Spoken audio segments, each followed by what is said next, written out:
Hello everyone, welcome to Tea with TPS. Today we have two very distinguished Indian Americans with us to discuss nothing less than the candidature of Kamala Harris as Vice President of the United States. Professor Thomas Kailath is one of the top engineers of the world. He has been awarded many times, but the nearest he got to the Nobel Prize was the medal, science medal from President Obama. So now what remains is only the Nobel Prize for him. He has also been awarded Padma Bhushan by the government of India. So he has been honored by both the countries and we both try to own him. And this is of course a dilemma for all Indian Americans. Where do your loyalties remain? I think you are ideal because you have kept your loyalties to both the countries and has prospered in the United States and has contributed to science in the world. Maitra, of course, is a professor in her own right, professor of economics, University of California. They have been married for several years, and both of them are very distinguished people.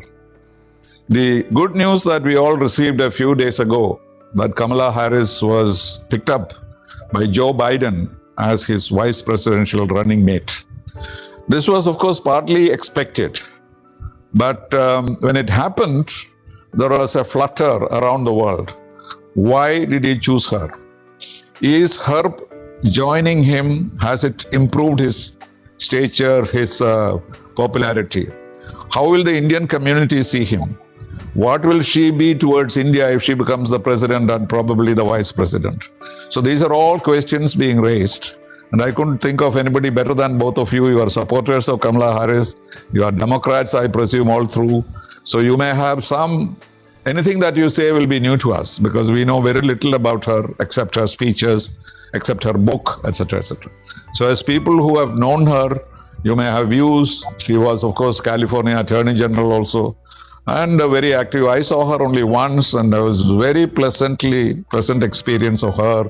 She's always bursting into laughter whenever she says something. That was very, very appealing. I heard her speak about India also a little bit. But after every sentence, she would laugh herself. And that, of course, was a kind of, it used to infect the audience. So that was the time when she was said to be a presidential candidate. Of course, now she is a vice presidential candidate, but that is more realistic also in the present context in the US. So please, before I ask you something, would you like to greet our viewers and say something about your own life and what you are doing these days? How are you doing? These are all difficult times, but I see that both of you are doing very well. And so please confirm that. How are the children? All well? Ladies first. Oh, now you go. Well, I must say we're doing well in health-wise, let's say, except that we are under very strict lockdown. Right. Partly because I'm 85 and I was younger, but her father, who's living with us, is almost 97. Oh, I see. And he has a caretaker, a young lady, actually from Uzbekistan, who has agreed to isolate with us. So the four of us do not leave the premises. Fortunately, we have a big 1 acre plot here. Go out and so on and walk around. But we don't go to grocery stores and things like that. But we have a housekeeper who used to come regularly into the house, but we don't allow that now. She comes from time to time and then we move out to as part of the house. But she does various errands for us, groceries and other things. And then we have our young friend, Roy Isaac. Yes, I am in touch with him. Yes. I think he's listening in. Yeah, right. Yes, right. He's among many other things, he's a computer consultant. Okay. And he supplies us with various important needs for the house from the stores in the area. So, as far as Anu can speak, We have some friends come over and sit with us in the backyard, keeping a social distance and so on. Right. But otherwise, we do miss the social interactions that we used to have. And with technology now, I suppose it is even easier. See, I'm talking to you from Trivandrum. What a miraculous thing to happen. How about you, Anu? What do you think about your life during COVID? Of course, all of the things that Tom said are, of course, correct. But the way I'm looking at it is, of course, just before this happened, I have an annual lecture series, which is named after my late husband, and it's called the Maitra Memorial Series. And it's a signature event on campus at UC Santa Cruz. And so it's had, the inaugural lecture was given by Vikram Seth, and then Amartya Sen has been a speaker, and Shashi Tharoor from Kerala. But the last speaker was Amitabh Ghosh, and sort of obliquely in the lecture, he was basically referring to climate change, which is these days. And so I often give the introduction. I always give the introduction to the speaker and to the subject.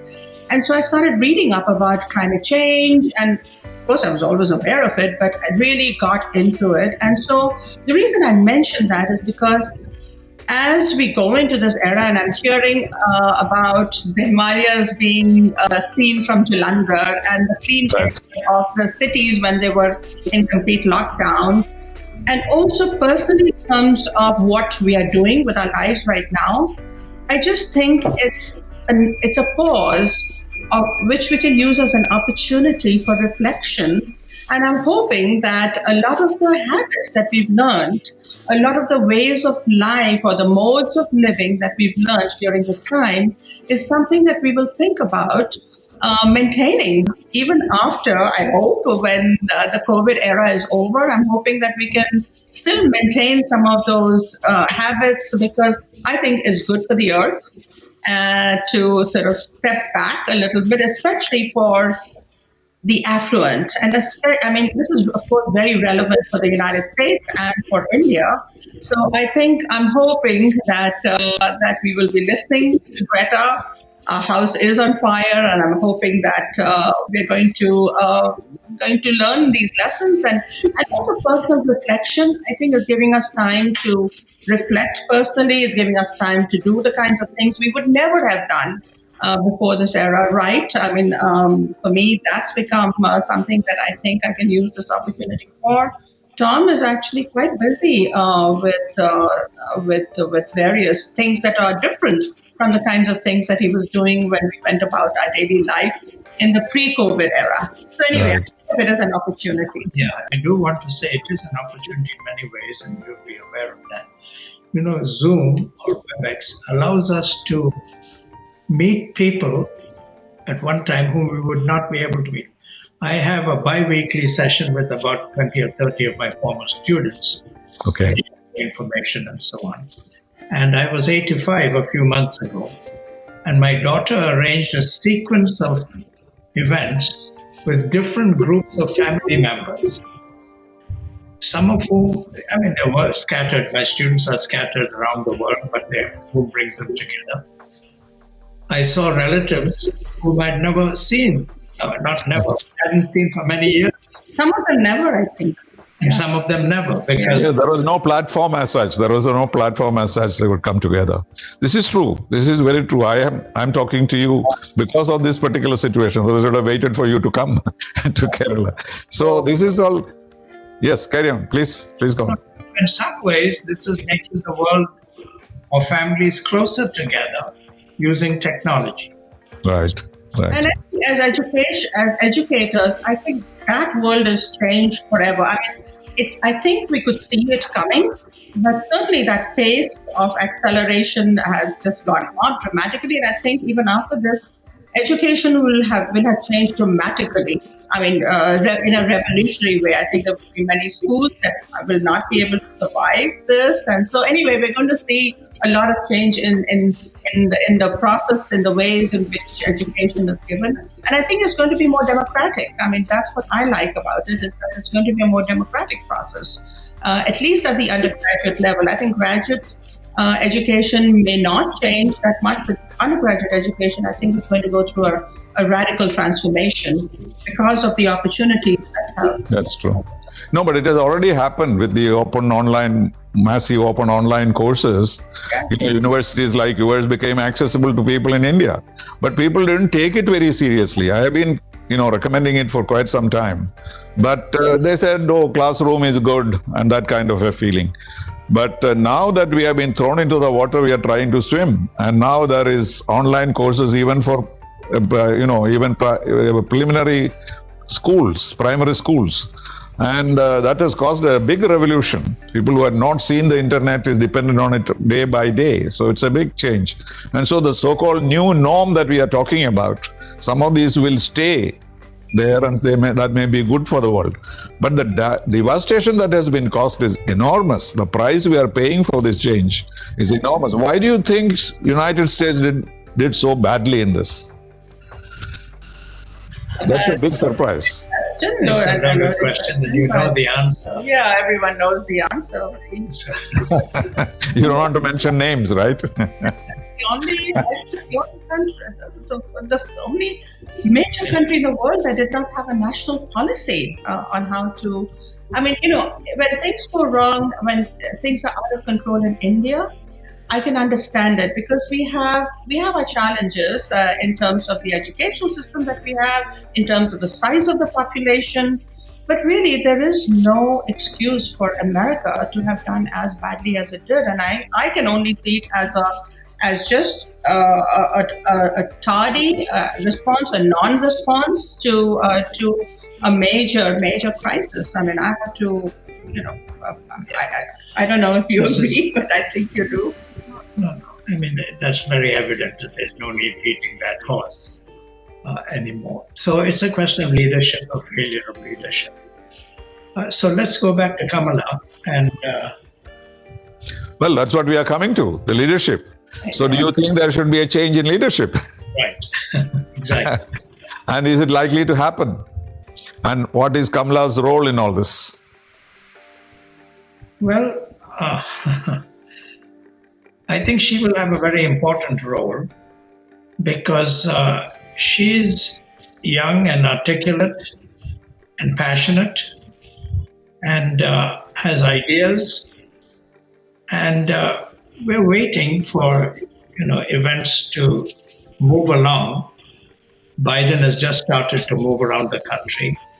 Kamala has to wait, I think, till he does these things first. But policies will have been put forward. The problem is that they're put forward on platforms and not presented verbally and on TV and so on, and that's an issue on both sides. But going back to Kamala, no, I think she will be a big aid in the campaign for this because of her passion, her ideas, and so on. So we can go back to how we met her first. Yes, tell us. She was a known figure in California because she's. You want to? Either way, I can. Yeah, right. Okay. If you want to. She's a known figure in California as a prosecutor. That was her first role, and was visible because she took some good steps, like encouraging people coming out of prison to reintegrate into society and so on.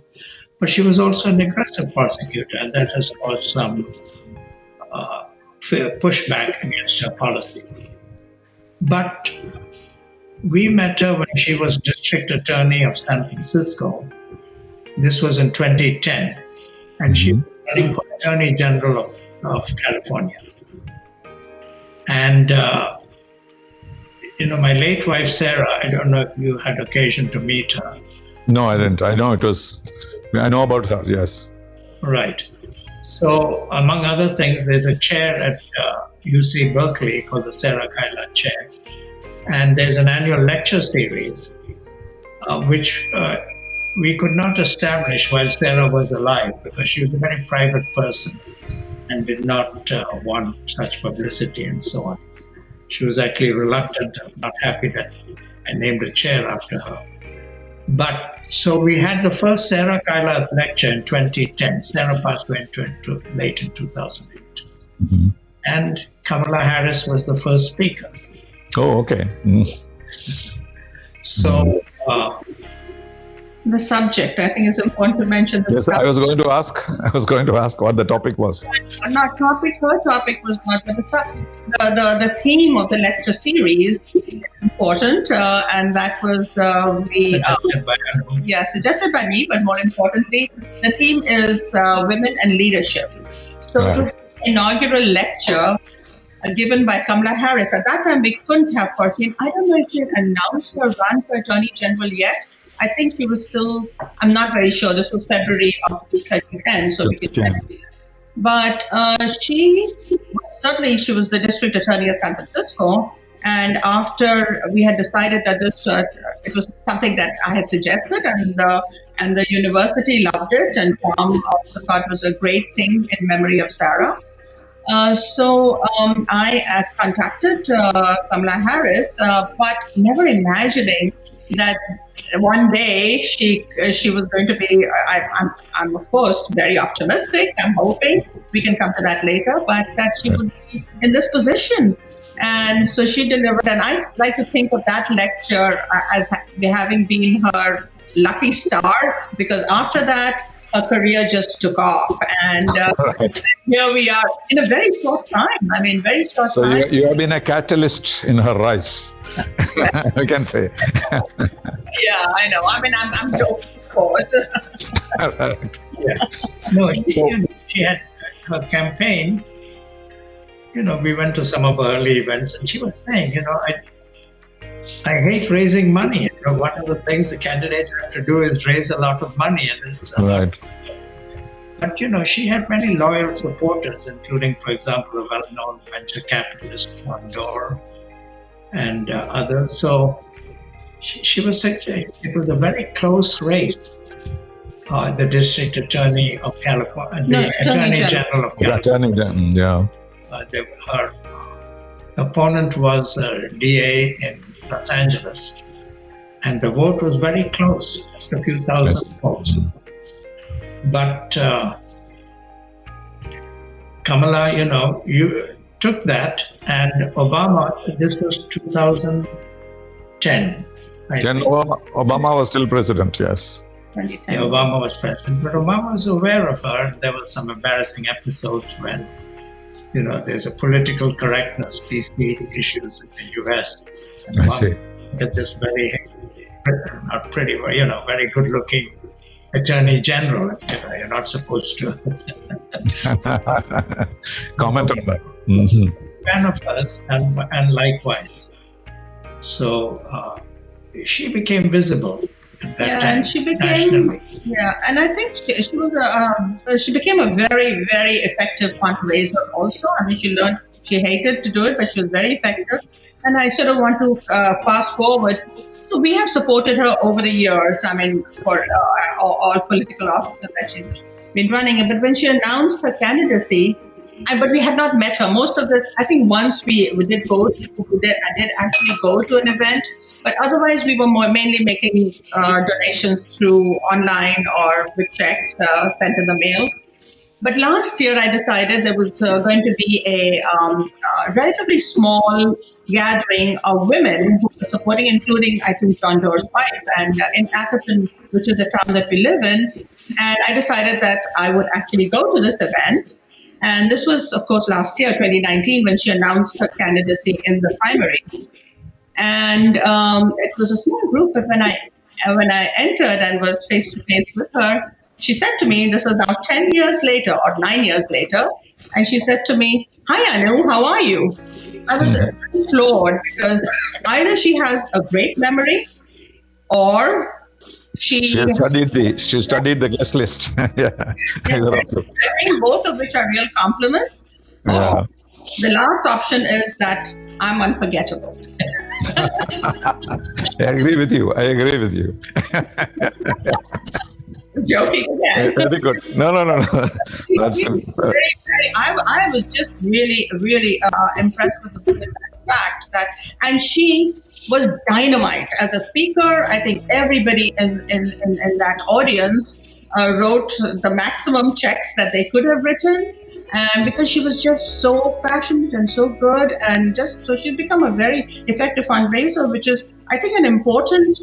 Unfortunately, I mean, I have my views on this, but I think it's a very important part of why Biden chose her, is that she is going to be a great partner for him in what is an important activity leading up to the election. Speaking of fundraising, we had the report that within 24 hours after she joined the ticket, Yes. Biden's collection went up dramatically.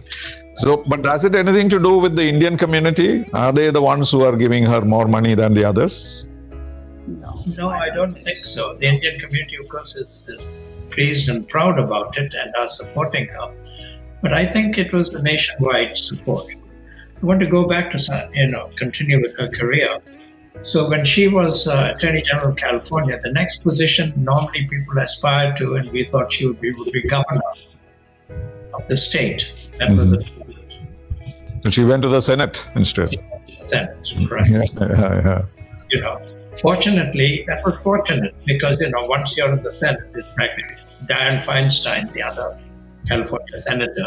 Right. Been there for umpteen years. She's been, It's a democratic state, so they can always win. Yeah, right. But fortunately, fortune favors the brave or luck and so on. The existing Barbara Boxer retired.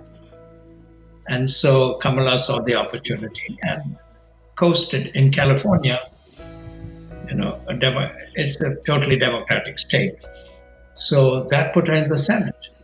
And she was very visible there. We can talk more about that later, in interrogations and so on. Yeah, right. Skill as a prosecutor Yeah. was well known. I may want to continue. Well, I think Tom has been talking more about his, and I think it sort of addresses another question that you raised. Tom has been talking more about her skill, her work, her sort of real efficiency and persistence. But I think something else that's very important about Kamala, and that is, and I have a hard time saying. I say Kamala, and that's the way I've always said Kamala, but not like it's being said now, which is the way she says it, and I should be saying it the way she says it, her name. But as an Indian, ironic, but I have a hard time saying Kamala, which is the way she says it. But anyway, forgive me, Kamala, for not saying your name correctly.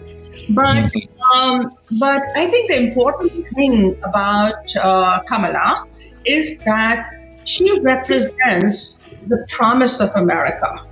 I mean, this is just so incredible that the ticket itself, between Biden and Kamala, they actually, I would say, if you look at the categories, ethnic categories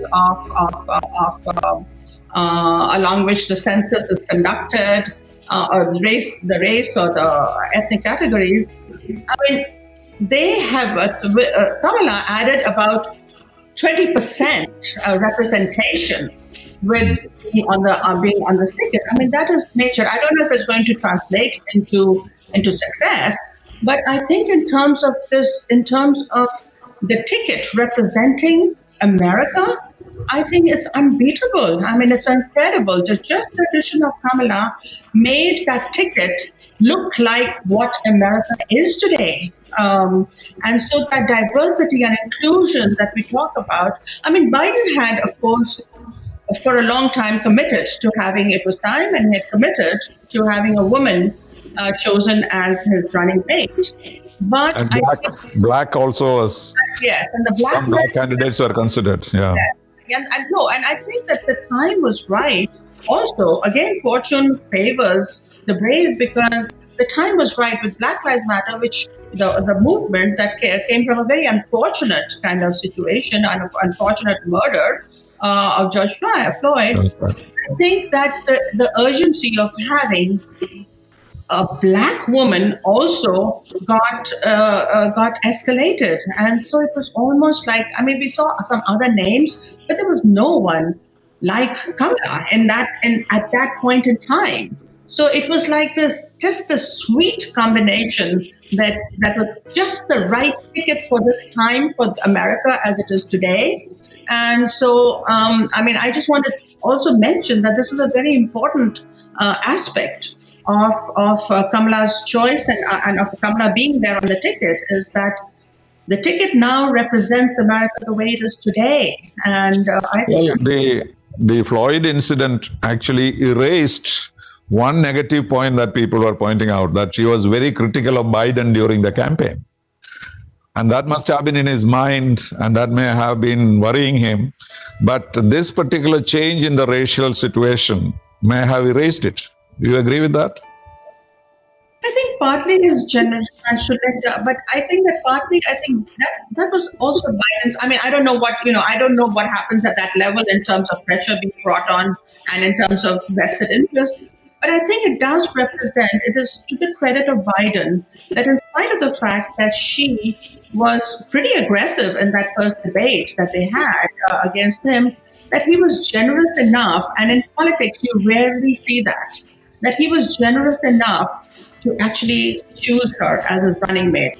And so I think that was a testimony to his generosity, because apparently after that debate, he made a note saying and this is now public knowledge, he made a note in his bag saying that do not bear grudges, because obviously he was very upset with Kamala, but he wrote that. That's right. And then, of course, the element about his son having been friendly with her in the past, and the late son. So that may have also played a good, positive role in all this. Yeah. But anyway, what has happened is very good for the United States, definitely. Now, I must say, she never particularly identified with the Indian community. Well, we are coming to that discussion, yes. Because in India now, this is the biggest debate. Does she care for India? Does she consider herself an Indian, at least half Indian? But all her pronouncements, statements, etc., she always projects herself as a black. She talks about her mother. She talks about her chitti, that is her younger sister. She talks very warmly about her walking on the beaches of Tamil Nadu, etc., etc. But when she comes to India, she criticizes India some occasion. All this, so this has created a complicated mix about her candidature. So this is what I would like to explore further. And is it true that she did not identify herself with the Indian socially or politically? And I disagree with you, but I want you to go first, and I want to pause it a little carefully. But I believe so. She went to historically black colleges for her degree, and she acknowledged the fact that her mother was an immigrant from South Africa, and was basically, essentially a single parent after a while, because her husband, Don Harris, who was a professor at Stanford of economics, and who was a student at that time. So she knew. I took classes with him here. One of our professors. But I don't think she particularly, in my opinion, she identified more as a black person than as an Indian. Was it a political platform she was preparing? Perhaps. No. Please, I totally disagree with that. Okay. I have to. She. Okay, so let's look at the circumstances of. She was being brought up by a single mother. She was living in Oakland, and she has said that. She said that in her acceptance speech. That her mother, very wisely, I would say, because this was America. She was growing up in Oakland. She was going to Oakland schools. And so she brought her up as her mother, who's Indian, brought her up as a proud, strong black woman. I don't know the exact word, black woman, who was very proud of her heritage as an Indian. Okay. Right. Now, I think that it was a very wise decision. I mean, how would Kamala, as a child, be thinking about positioning herself as for public office? Her mother, I don't think, would ever have dreamt that. But it was a very wise decision because Kamala was going to be seen in America. Growing up in Oakland, she was going to be seen as black. She was going to be perceived as black. And so this was something that, but I think that I do want to come to some, there's so many issues that are being raised here, but in terms of, her proud of her heritage, okay, and she's very proud of her heritage as Indian. Now, what does that mean? I mean, in terms of, I mean, does she have Indian values? Would she side with India against, let's say, extreme case against Pakistan? But here, I think that what I want to think about is that I don't like the stereotyping of what we think of as Indian values, American values, or Chinese values, just like I don't like the negative stereotyping. Even the positive stereotyping is something that I object to. So there are good values like we want justice, and depending on the circumstance that you're in, whether when you're in India, the underprivileged, the marginalized will be a different group of people. In Africa, it will be a different group. It might be one tribe against the other. In India, it might be the Dalits and the Muslims. So I can think of justice and having a commitment to justice as being an appropriate value. But I think, and she has the right values. I mean, universal. I think of them as universal values. And as far as that question that you raised about her having this affinity for India, we have to make a big distinction and here between someone like Tom and I, who are first generation immigrants, and you can truly call us Indian Americans. But people like Kamala and Ro Khanna, etc., they are Americans with an Indian heritage. Now that's very different. So when, for example, again, I'm taking an extreme case. Let's say they are faced with of course, they have this cultural affinity, but of course, they have an appreciation of India and both with the same heritage. But when they have to make a decision that is of any political consequence, and I think this is the way it should be, they have to think as Americans. So if it is an American interest that they should be thinking about peace between India and Pakistan, they have to work towards that rather than think about having an Indian heritage. So there's a big difference between people like Kamala and Ro Khanna who are Indians, are Americans. I also have an American passport, but it's very different. I mean, for me, it would be wonderful if I could have an American and an Indian passport. I don't think Kamala and Ro think in those terms. Kamala doesn't think of those terms. She's an American first. And on political matters, I would say she needs to think as an American. Or anyway, that's what we should be expecting from her, and not expecting that she will have this partisanship because, and that's the difference between someone like Tom and me and someone like Kamala, my children, Tom's children, who are all born here. They are Americans, and they have an Indian heritage and an Indian sort of maybe personality. Indian, they love Indian food and all that kind of thing. But we should not expect them to have the same passion and commitment to India that first generation immigrants have. So, no, but may I say one thing, that when I was in the United States, I spent 10 years observing politics in the United States. We had several white Americans very favorable to India. Frank Pallone, for example, he dedicated his whole political life for India, the India caucus, and etc. So there is no contradiction in somebody being a pure American, being very friendly to India because of India's values, etc. So therefore, even a pure American who has a background of India, we would expect her to be a little more than Frank Pallone or anybody else who stood for India. Fair enough. That element can we expect from her. Okay. That's true. But you know this story of Ro Khanna. He joined the Pakistan caucus as well. Right. And immediately the Indian community jumped on him. But we admire Ro Khanna and support him. And I thought that was a wise thing, He's an American. He wants to build relationships with Pakistan. Yeah, South Asia in general, yes. Right. So that, it helps the whole South Asian region and so on. Now, I don't know. This is a fact has to be checked. There's an India caucus in that. Oh yeah, he's a member of India caucus too. Kamala is. No, Kamala, I don't know. I'm talking That's about what I'm saying. She must be in the Senate. I don't know. Because Senate, there is no caucus. There is a group. Right. Which Hillary Clinton had managed to organize. Yeah. What was made is, that's not a relevant question. I think No. if it should come up about India, she will take a balanced play. She won't be negative about it, viscerally negative. But I think she will take a balanced position as to what is appropriate for those circumstances for India, for the US, and for the world. So that's a fair assessment, I think. I agree with you. But in India, there is much expectation.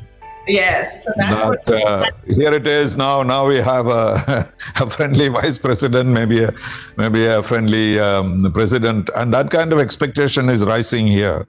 And some of us who know the situation have been saying that you cannot take that for granted. She will take a fair this thing, and we don't want any unfair support.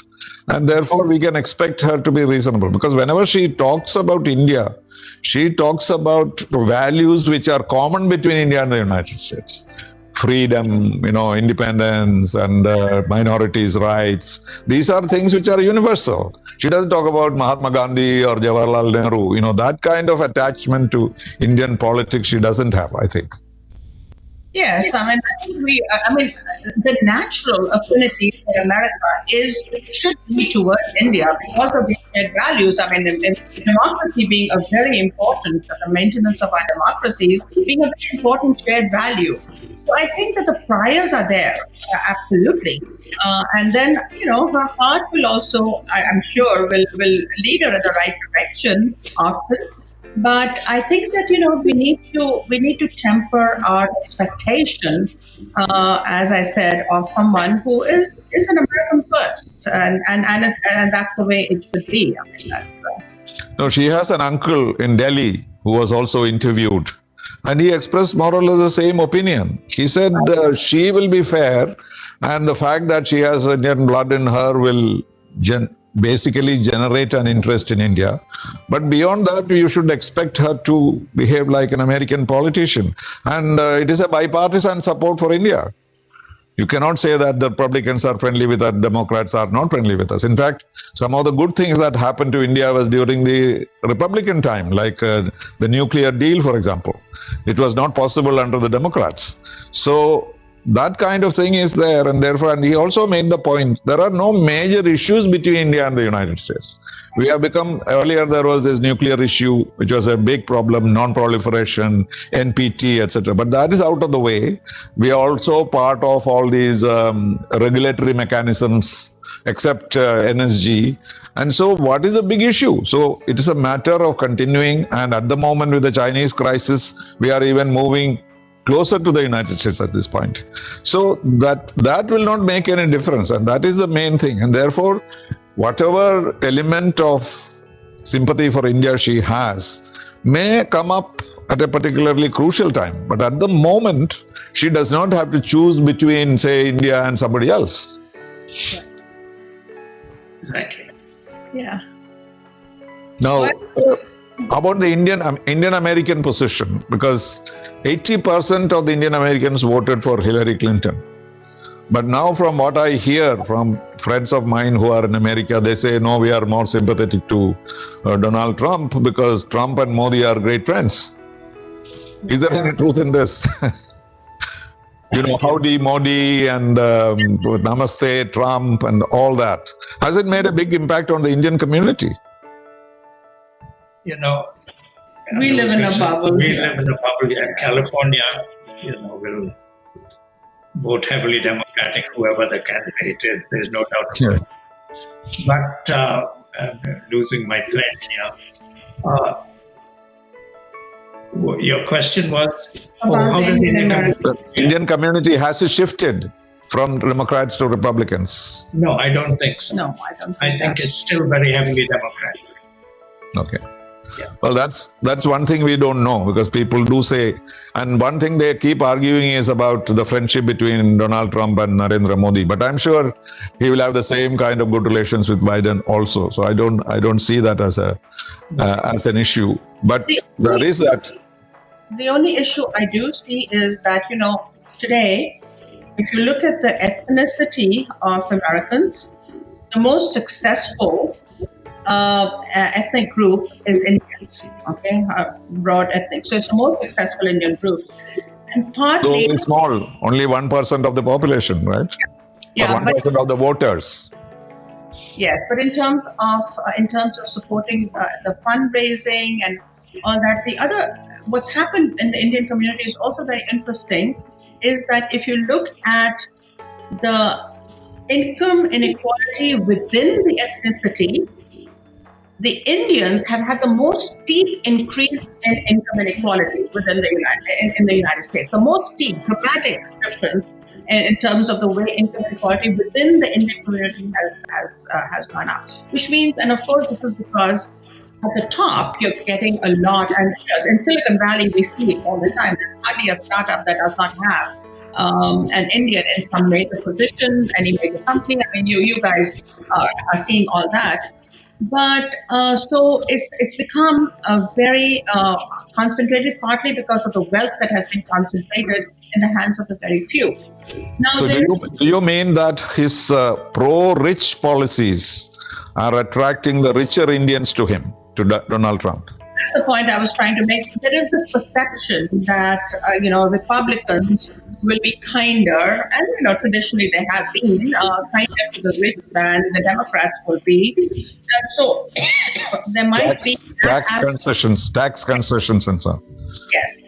So that might be playing against what Tom is saying, that yes, is heavily, I think in terms of, you count the numbers, they're probably heavily Democratic, but in terms of, how much money is given to each party, I'll have to reserve judgment on that. I don't know what the answer is to that. But well, the Economist, the famous British magazine, said the Indians are the cash cows of American politicians.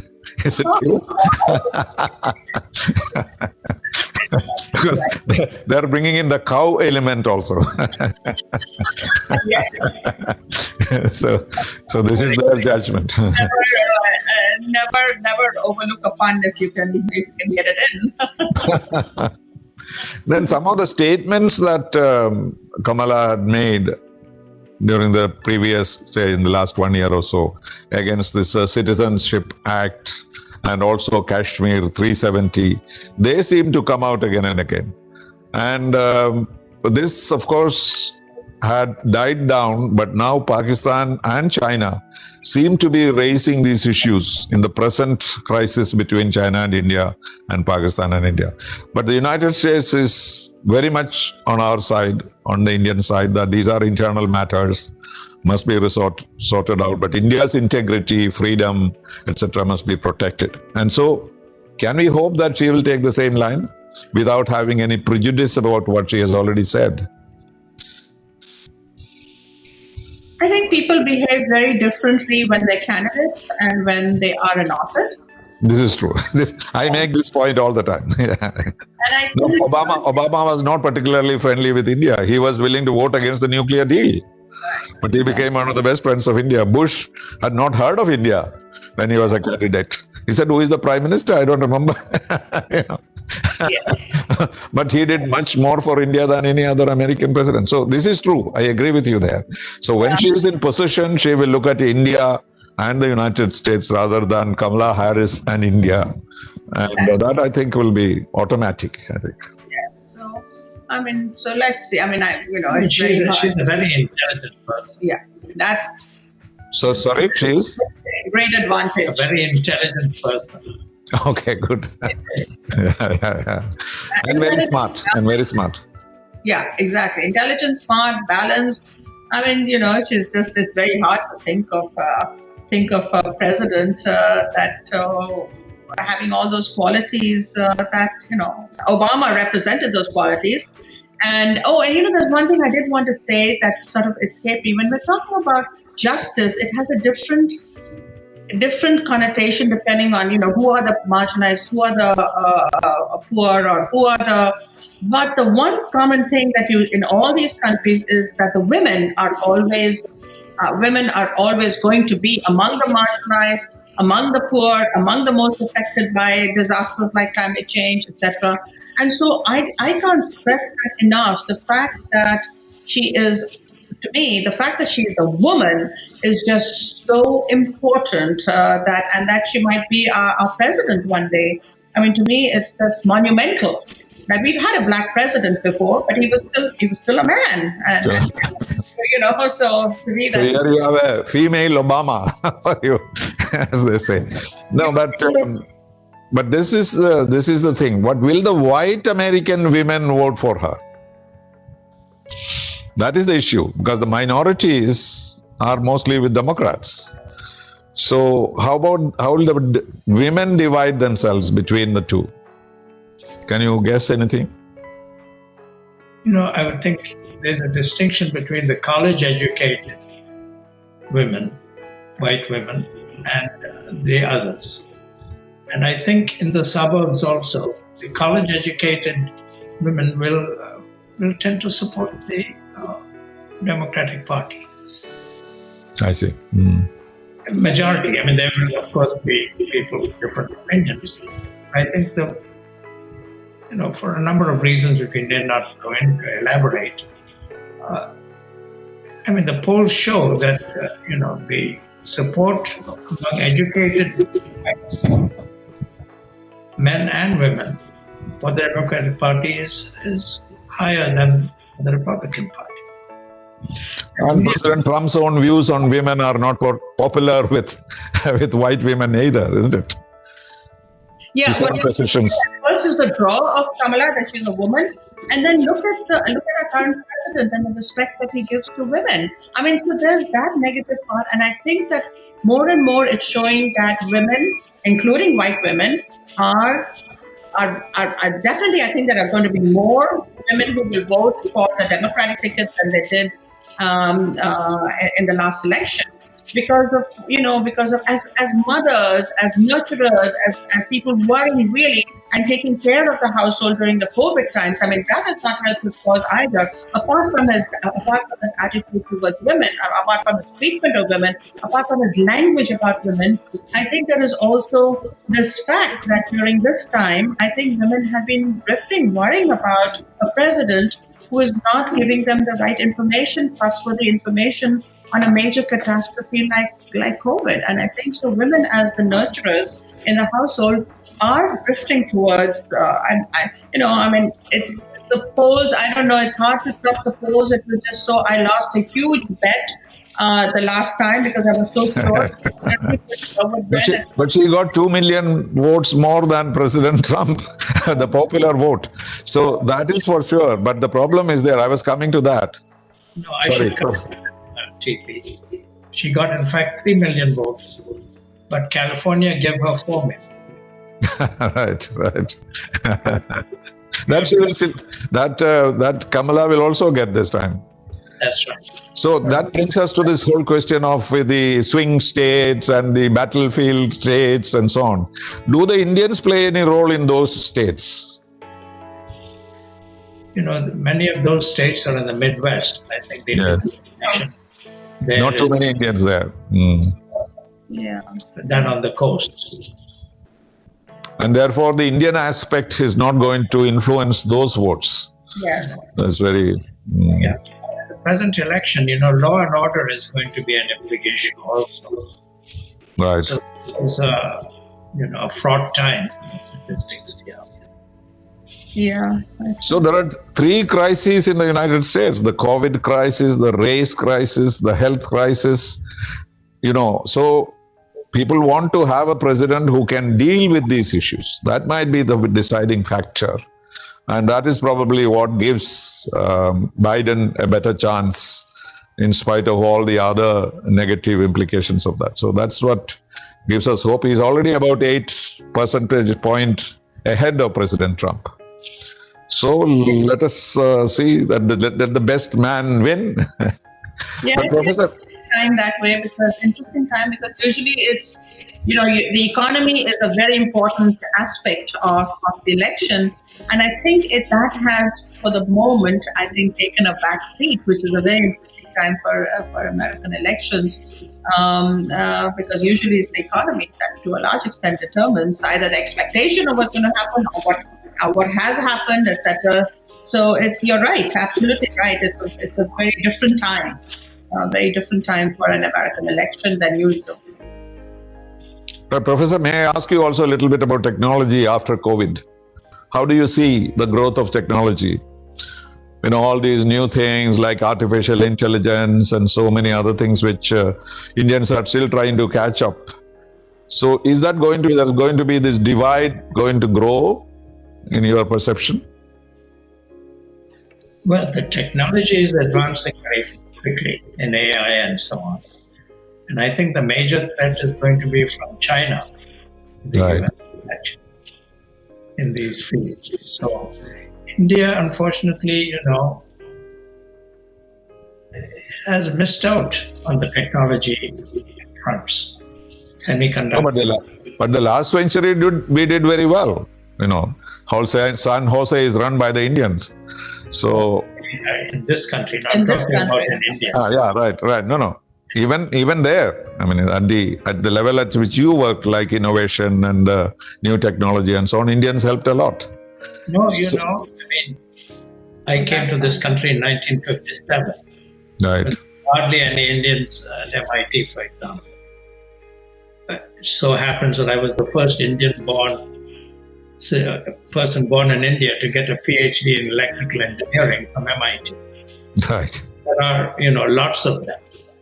So it is, to me, it's a great matter of pride to look around and see how prominent Indians are in many fields now, not only in technology, but in journalism, on TV, you see them, and in the C-suites, the management of companies. Indians, as you know, well, of course. Many of them are not Indians. They are Americans of India. Again, this whole question about, we have settled that. All right. Yeah, that's a semantic point, which, But your own students, you have about 100 PhDs. How many of them are Indians? Indian origin? Oh, probably 10 or so. No, because not a majority. Maybe 15. I distinguish between the postdocs and students. Of my students, they were probably, out of the 75 or so that I had, I think about 8 or 10 were Indian. And among the postdocs, maybe about 1/3, 1/4. So, Okay, you mentioned China. You know that there is a crisis with China and India. And what we are trying to do is, apart from conversation, dialogue, then preparation for equipping the army. And the third element is an economic element. It's not a trade war, but we are trying to, you heard about these apps which have been banned and so on. So we are, instead of being able to use whatever Chinese technology or Chinese financing in these respects, we are moving away from there.